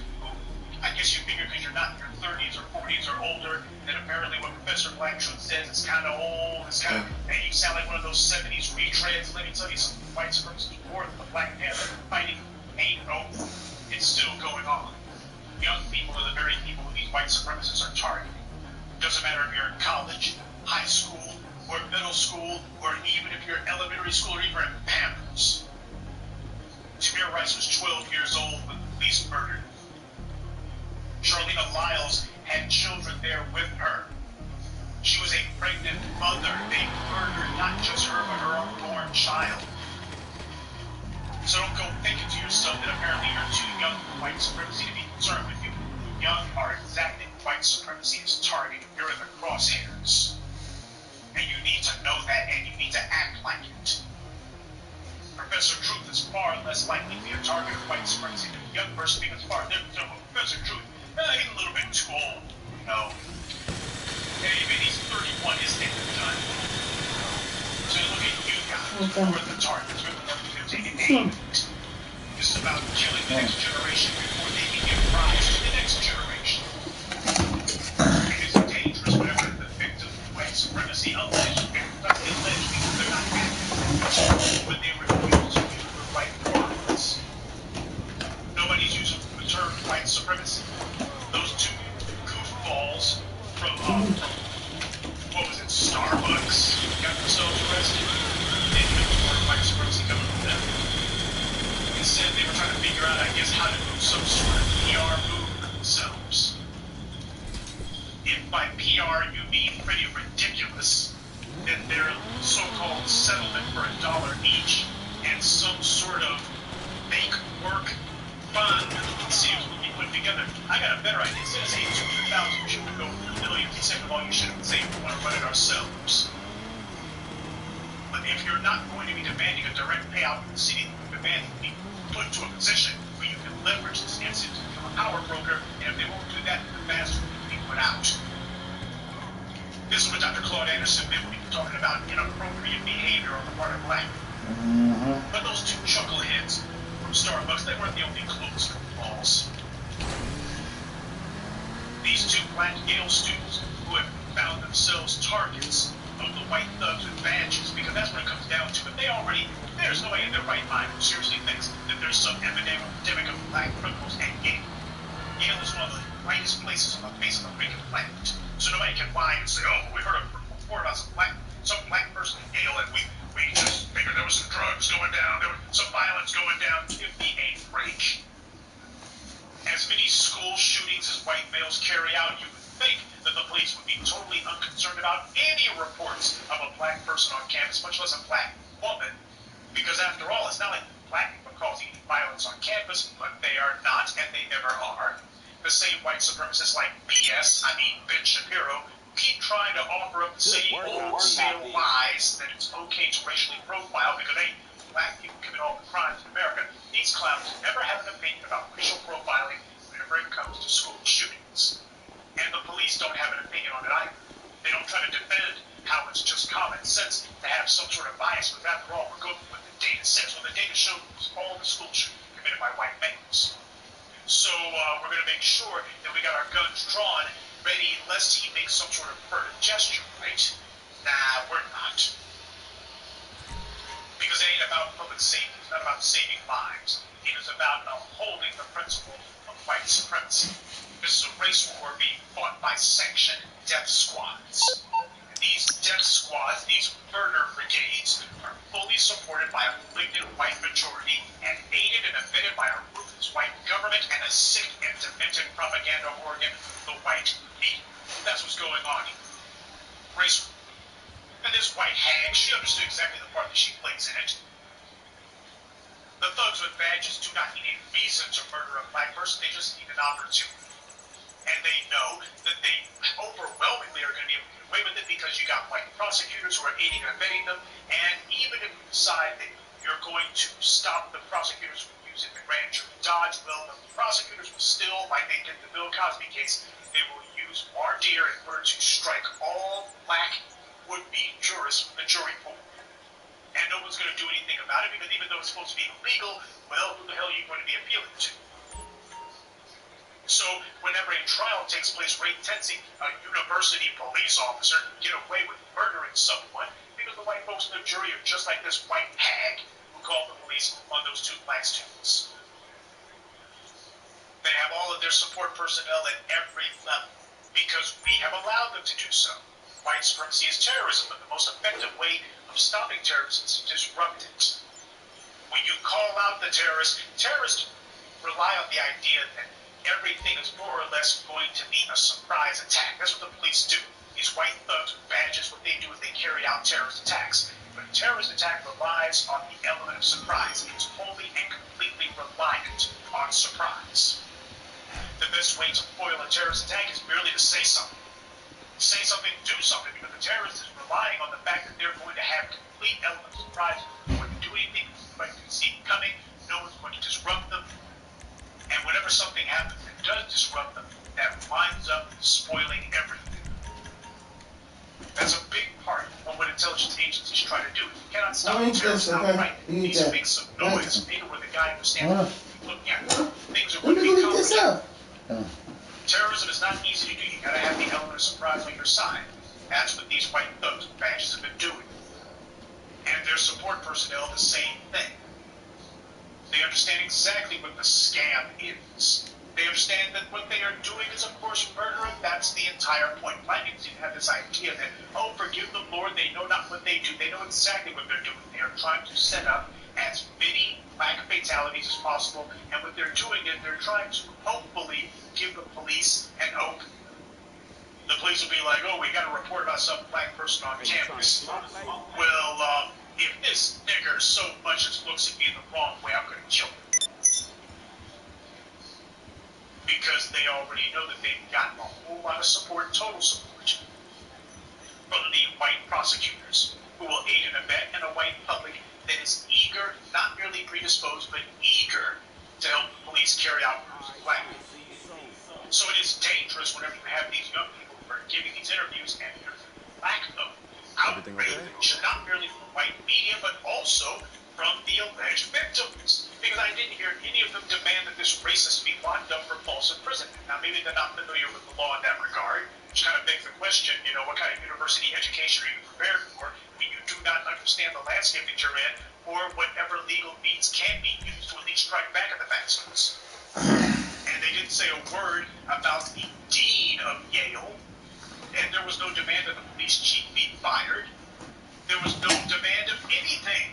The alleged victims didn't seem that bothered by what happened at all. They seemed more like, well, we just get these white folks to be nice to us and to see that we're human beings too. They do see that you're a human being. The problem is what they also see is that you are not having a human reaction. You're sitting here trying to water it down and tamp it down. Hey, boss. Hey, other boss. I'm done with the analysis on that data we pulled from the FIB. So what we looking at? I'm seeing 3 data signatures in 3 different places, all matching up with Dre's phone. Damn, so 3 people got copies of this thing, right? Yep. And they all went dark a while ago. I have a last known location, but that's all. Shit. Hey man, we gotta find them all. Yeah. I got the deets on your computer back at the office. I'll go through it when you're back. That dean needs to understand that his job will be taken away because of this. That's the person that needed to be happening. You're going to be talking about administration. The dean needs to be told, hey, you've had numerous reports about this person in the past. They've done this before. They've already had this brought to your attention. The black man who that heartbeat called the police on, he had already complained about it, about the fact that it shouldn't happen. Nothing came of it.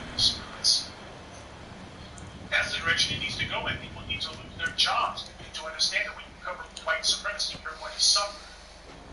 Your job disappears. You're going to paint that scarlet R on your forehead. That's what needs to be said. And the names need to be put out there. Not for the sake of social shaming, but for the sake of social punishment. Society has a right and a moral and ethical duty to punish those who decide that they're going to engage in any level of social warfare. Society cannot be at war with itself, even though black people find outside that society, so I guess they figured that means okay. But even so, if you're a white person who even wants to pretend that you have some inherent sense of fair play or some belief in some system of ethics, then at some point you gotta ask, is this a healthy society that does this, or is it a society at war with itself? Because a society cannot exist unless there is some sort of consistency to the statutes that are on the books.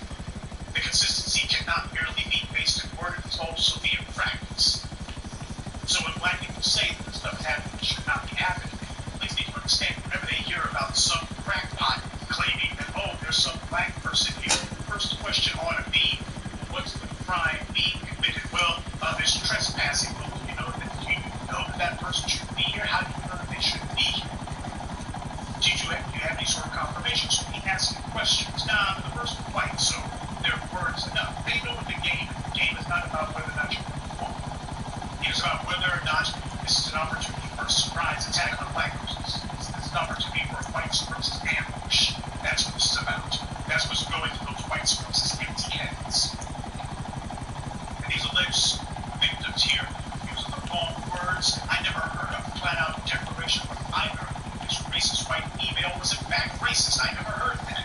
I heard that her behavior was inconsiderate, heard that it was wrong. But what I didn't hear was that she was a racist. Nobody was saying this person is a racist. And the white media pretty much knew that, they're going to be watching their words. After all, they didn't get into these Ivy League schools by rock and boat. They knew exactly what they're supposed to be. Just like Issa Rae, like Barack Obama, and a lot of these clowns. It doesn't surprise me that these two black students are not necessarily African American, that they're like a Nigerian American, and so this guy, he seemed to be from somewhere else too. So that seems to be, I guess, part of the issue. You got some folks who are the children of immigrants. So as far as they're concerned, theirs is an immigrant struggle. It's not because I'm black, and they haven't accepted me because, well, I'm an immigrant, but I need to show them that I'm not really all that different from you. I'm not really a foreigner under your skin, or your skin is the whole damn problem.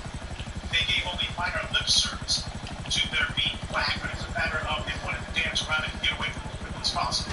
I'm sure they would acknowledge it for a hot minute. You saw that made them uncomfortable, so they ran away from it. Nothing's ever going to come of that. You got to come straight up the middle and call it what it is. You cannot fix a problem until you first admit there is a problem. And if you're too scared to use the words, NH, go to the higher part, and you can get out the back door. Why should you expect any sort of response? You're not willing to. The problem is, the dean needs to be put on the hot seat. That should have been the first thing out of their mouth. Dean has known about this, has been told repeatedly about this, and he's done nothing about it, and the dean should be. NH, I told you to go upstairs. Because he is aiding and abetting this. He's collaborating with NH, go. Is this the only door? He's protecting her. He's giving a white supremacist. No. Go upstairs. NH, go upstairs. Take that ladder upstairs, and there's another panel up there. I took one of the dudes out, so he shouldn't give you that much of an issue. But be careful though, because I know these motherfuckers are still in here. Shut up. Sweet Jesus. You have these violent terrorists, these cells that are being allowed to operate open. Go after the people of the government, the people in those universities included who are part of the government. They collect taxpayer dollars, and the government sets up these people. They didn't just spread out of the ground. They are sanctioned. Yeah, just go to the top, NH. So what you gotta do is you gotta make sure that these would-be supporters, And you can go to the back door. these guys come in fire.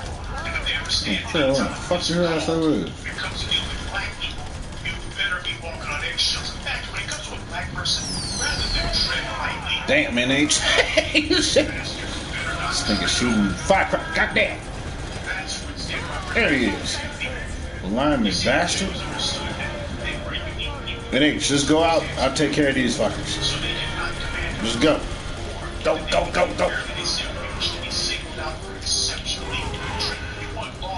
Right. Sweet Jesus, these motherfuckers everywhere. They didn't give a damn about that. They chose one of the laws he grew up specifically forbidding anti-Semitic rhetoric. You can't say anything against No, go out the door. talk about black law all day long. No. Yeah. Go out that door, NH. All day long. And Because you gotta fucking do the code if you go out the other door. All ass. Anti-discriminatory laws. They demanded laws that punished anti-Jewish bigotry, specifically, single themselves out. They wanted the law to make sure that they were a special case of treated as such. As black people, we're never going to get anything until we first of all point out that black people, we are being targeted and have to comply with the rules. What's happening to us is not happening to the people. It's happening to the black. Hence, we require the ability to punish those who come out. I ain't gonna have enough time to get this motherfucker. 19 seconds left. What? So you gotta get your cargo to your base. I hope yours is closer than mine in age, because 4, 3, 2, and 1. See? At least one on his campus who is trying to figure out how to engineer some sort of violent incident against black people. He knows that, and yet he dean is still allowing that person to be there, hasn't punished them, has not said, you know what, you're going to be suspended from this university. It's snowing there and it's snowing out here. And that kind of crazy. It never snows in Southern California. Yeah. Yeah, it only snows in Northern California. And then the game. But the problem happens to be you got those black kids who go to these schools. As far as they're concerned, I don't want to rock the boat. After all, I know that a lot of these good white folks in universities, even though they're supposed to be liberal compared to white. As far as the white conservatives went out, hey, universities are liberal. You mean liberal compared to a Klan rally? Yeah. Apparently that's what they mean. Basically, unless you're out there with David Duke burning crosses on a black family's lawn on MLK Day, yeah. They're not that racist. They're not that racist. Bullshit. These universities know exactly what they're doing to apply as many dyed-in-the-wool white supremacist diehards on these college campuses as you will at any right-wing so-called public policy institute. That's just a fact. White supremacy is not about liberals and conservatives. It's literally as simple as black and white. And whenever you have the victims of white supremacy who do not dare call it white supremacy, that is a problem. It's a problem for human beings. So a lot of you out there will be pointing to and saying these are incidents of white supremacist hostility, violence, and murder against black people. But the problem is the very people who are the victims of it don't say it, so that undercuts the message and undercuts what they're trying to say. That's the reason why, as real black media, we replace the rule. We don't speak out against this stuff unless the victims of it speak out. If the victims of this stuff do not say it's white supremacist, this is white supremacist violence, this is white supremacy, this happened for one reason alone, because our black folks stopped it. They got a ham and haw about it. They got to beat around the bush. And they got to sit here and rebut to the issue. And they can't just come straight up the middle. That's a problem. Eric Garner's wife was willing to say that his murder was racial. Well, that was. And then chill motherfucker. So, yeah, if you calm down, they'll give you a check. Don't come out too hard, because then all of a sudden you start saying that Eric Garner, well, he wasn't too bright, didn't work very hard. You know, she's sitting here doing the whole black feminine line. She knows exactly what she fight with real white folks so that she can get some money out of them. That's what it became about. It was no longer about trying to safeguard the lives of her black children. Instead, it was about trying to appease white people for a couple of dollars. When you think about it, they her daughter died. Her Garner's daughter. Mm-hmm. So all of these black people using wrong words, we got to give them a code about using white vocabulary. We have to be vociferous about it. We have to be hyper-aggressive about it. You know, you had a bunch of right-wing, I don't know what the hell you call them, lunatics, scumbags, trash, garbage, meat. You know, we may not know what to call them, they'll be conservative and sad at it. But these guys, when they get together, they make sure to coach each other on what to say and what to do. They understand how to use the media because they got a bunch of their pals who are in media. I was listening to one little incident on the radio where you had some white supremacist ideologues who were coaching one another about what to do for their rallies. And one of the things they pointed out was that whenever you are doing any sort of videotaping with your cell phone, one of the guys was sitting there saying, how do we hold our cell phones? We hold them horizontal, not vertical. He was pointing out to his buddy that a wider image has greater impact for psychopath larger. Now that is a trippy fucking thing to have. These guys understand the rudiments of an image, or they understand that, and they teach us one another, and they enforce that. That's what that guy was doing. He wasn't sitting there saying, make sure to bring your cameras. He said, there's a certain way we hold our cameras. They're on code, regimen. They got rules about this stuff. They're not just out there. They know exactly what the hell they're doing. They have all sorts of tactics that they use. See, we try that with black people. We get all sorts of pushback. Oh, man, it's my phony kind of way. We can't have it. There's a right way, a wrong way, and the best way. See, that's something that never gets talked about a lot. You use the wrong vocabulary, you never understand. There is a right way and a wrong way, but there's also a best way to do things. That is the power of using the right words. 12:15. Who? I want for all black people to understand that in this race war, there's going to have to be some rules, regulations. I want to remember the good and bad in between, not to forget the good and bad in between, and to remember the good and bad in between. Thank you. Above with all the lies that was portrayed against descendants of America's slaves, in the African diaspora, let all the truth come out, and let all those who did wrong against the African diaspora be punished. In Jesus' name we pray. Amen. Amen. We don't just jump on something because it's in the news. There's a greater principle at stake. Because what we require happens to be situations that we are able to point to and say, this is the right way that it went down from start to finish. So we have paradigms in place so that we have effective models for how to do things. Now, in large part, because of the fact that the white media owns the monopoly on communication, what happens is they get to cherry pick what people see and what they hear and how we can hear about it, whether or not it is front of mind. When it comes to public discourse, they have enormous influence over that. They have total. So in large cases, what we have to do is we try to jump on these things and try to figure out is there some sort of advantage or some sort of meat that we can use to forward our agenda. This is a quick way to get from. It's an opportunity It's a quick way. And expose it to the racist code word that it was. Underground. Mm-hmm. So scoring points in that regard is good. It's effective. But it is not the best thing that we can do. Trying to simply oppose the white media's propaganda, that's good, but it is not best. Best is when you have your own communications apparatus. In fact, you need multiple apparatuses, not just one. I'm not looking at this shit. You need as many as you possibly can create. But as Dr. Noam Chomsky said, if you're going to have a media, it is crucial that it say the right things. So any sort of black empowerment media, any sort of black-oriented media, any sort of real black media has got to make sure that when we see these things being called in white supremacy, full stop. More importantly than that, it is important that these guys be talked about regardless of what they are, terrorists. Do not try to talk about them as if they're just some misguided neighbor. These are not neighbors. These are enemy combatants. These are soldiers fighting a race war. Regard them as such. Talk about them as such. They shouldn't even be in society. Snow. And you have got to stop being bashful about saying that. These are terrorists pursuing a terroristic war against us. If what they're doing is wrong, then damn it, say that it's wrong. You can't say that it's just a little wrong. That's like saying that Eric Garner is just a little dead.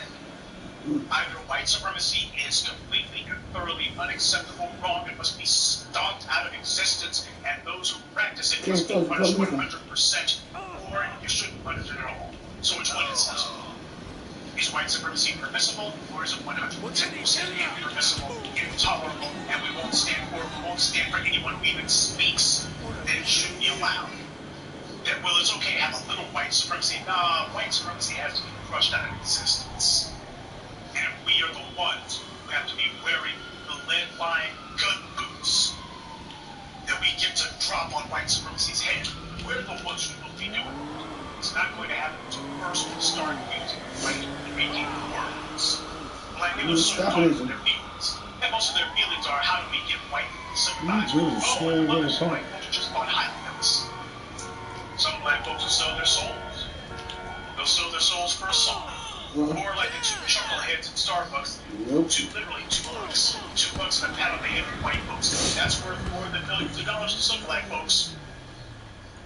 And apparently for these Yale students, they're confused. I'm going to give them the benefit of the doubt in this case because they are young and they don't come from African American stock. They come from just basically African, period. So a lot of those folks have their heads screwed up and spun around, and a lot of them seem to have all sorts of misconceptions about their place in the world, their relation to white supremacy. They seem to think that white folks who are being held out of Africa are apparently different than white folks who are here in the United States. So they're trying to create dream worlds that they can take refuge inside of. After all, if Barack Obama, who was the half-child of an African, if he can become president and go to an Ivy League school and be someone... They know what Tiger wants to beat Arnold Palmer's they're just making their dues. So they told his ass. Remember what we did to Jack Johnson? That's some sick shit. Yeah, because white supremacy, they can't keep that lie. Yeah. Because if you're able to show me that you literally excel in shit that I quote unquote mastered, who are supporting the How are you less than me? 10%, that means you How are you 3/5 of human being? destroying white supremacy. 3/5 of human being can't excel. Going to have to wreck white supremacist practitioners. So in other words, what you said about these people was a lie. Out there to be impoverished. These people are being punished 5 ways from Sunday. Their lives, whatever is left of their lives, is supposed to be miserable. These bastards have to be made examples out of. And the example can't be he gets to go to another school. Hell no. When the B1 Brigade and its fellow travelers say that this person's been identified as a white supremacist supporter, that means this is supposed to fall. So wherever else it is that you go, guess what? As soon as you pop up on the radar again, hey, before you go hiring what's their name, you better be aware of what this person did, and if you insist on hiring them, well, your name goes on the list too of individuals who must be punished for supporting white supremacy. Black people have the money, we have the numbers, we have everything that we need. The problem is we also got an overabundance of excuses too. So that seems to be a large part of the problem. Let's call it what it is. We can fight white supremacy, we can defeat white supremacy, but black people don't want to do that. And the way that you stop black people from being in that mind state is you got to make sure that you talk about the black folks who are helping to foster and promote it. Use right words. Right words are white supremacy. The right words are racist. The right words are punish. The right words are relentless punishment. Those are the right words. You're about putting somebody in the unemployment line, you're supposed to be in a jail cell. Preferably more than that if we can manage it. But what you do not do is you don't sit there beating around the bush. You don't talk around the issue. You come straight up and down. Lives are at stake. Power is at stake. Starting with yours.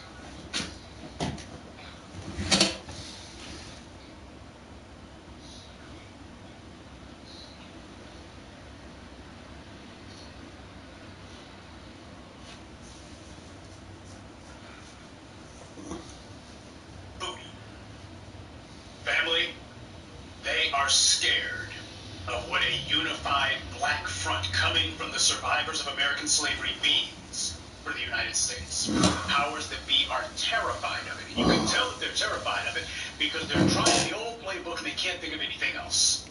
Take a look at this. Elizabeth Warren pushes executive orders on race and gender pay gap.